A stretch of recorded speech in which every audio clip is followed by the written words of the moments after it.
Hello and welcome to another episode of Recovery for the Narcissist podcast. I am your host, Dr. Eric Perry, and the title of today's podcast is How to Deal with Anxiety If You Are a Narcissist. We have to think of anxiety as something that either occurs in your body or in your thoughts.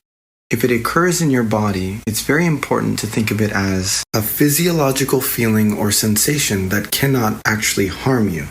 I want to add a disclaimer to this statement that says, of course, there are occurrences where you do want to be mindful of what your body is actually telling you. So if you're feeling that it's more than anxiety, make sure to get in touch with your primary care physician. Now, if it is anxiety, you want to think of it as a feeling that you can actually lean into. Whenever you feel that sensation of tension that's running through your body, you want to take a deep breath in through your nose and exhale through your mouth. And when you take these mindful breaths, imagine you're leaning into the storm. You're meeting the anxiety. We have to understand that the leading cause of panic attacks is the fear of a panic attack. So it really becomes the tension and resistance that we might feel whenever we feel anxious or tense.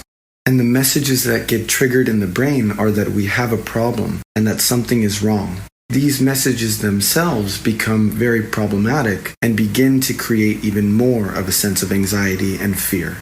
Another important factor regarding anxiety is that even when it occurs in your body, we do want to explore and understand what thoughts are coming to mind for you based on that feeling that's happening in your body.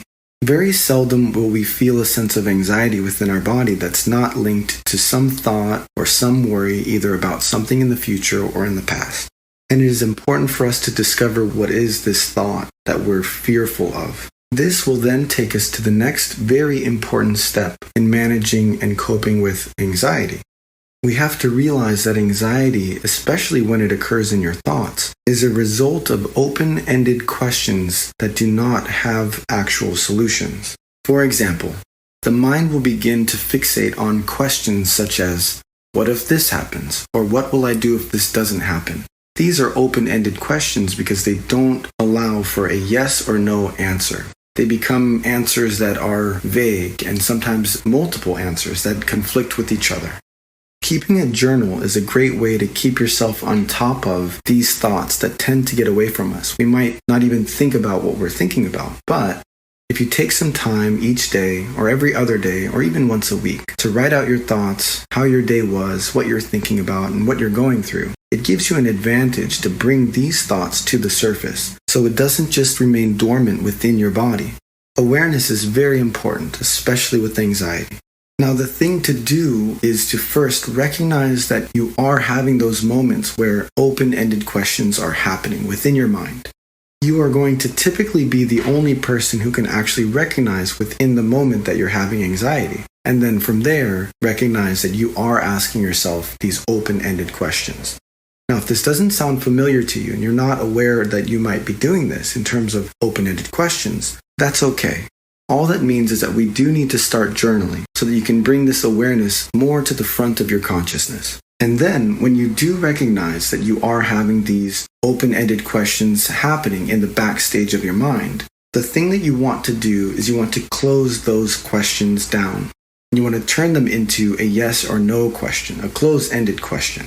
So you would reframe that. So say, for example, you're worried about something that might happen in the future or something that might not happen, and you're thinking about it, and now you're thinking about all of the ways that it can go wrong or maybe it can go right. If we can take that moment and say, does it help me to think about that right now in this moment? And if you answer the question and the answer is yes, then go tend to that and try to resolve it in a very linear, productive way. But if the answer is no, you have to reinforce that to yourself and acknowledge that there's nothing that I can do right now about that situation. And then from there, you can get up and do something different. You can go outside, you can go for a walk, you can read a book, watch a show. That way it allows you to really engage with this feeling that tends to feel like we aren't in control of it. And that's typically how the experience of having anxiety goes. Now, here are the things to remember if you have narcissistic tendencies and you're experiencing anxiety. Because we know that individuals with narcissistic tendencies tend to not have empathy to the same degree that others might, it's important to think of it in terms of be mindful of your responses to other people when you're feeling anxious. It's important for you to remember that you may have a tendency to actually be mean, not purposefully, but a little bit less sensitive in moments when you're feeling anxious and you're looking around you and you're realizing that there are other people in your life who say something that bothers you or they do something that bothers you. Don't let yourself displace your anxiety and your discomfort onto them. It's very easy to do. It's also important to acknowledge that if you do have narcissistic tendencies, there will be discomfort that comes with not having control at a much greater level than someone else who maybe doesn't have narcissistic tendencies.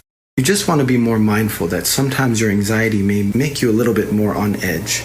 And in those moments when you are feeling anxious, make sure to remember these tips that I've provided you in this podcast. Remember to be more kind, not only to the people around you, but to yourself.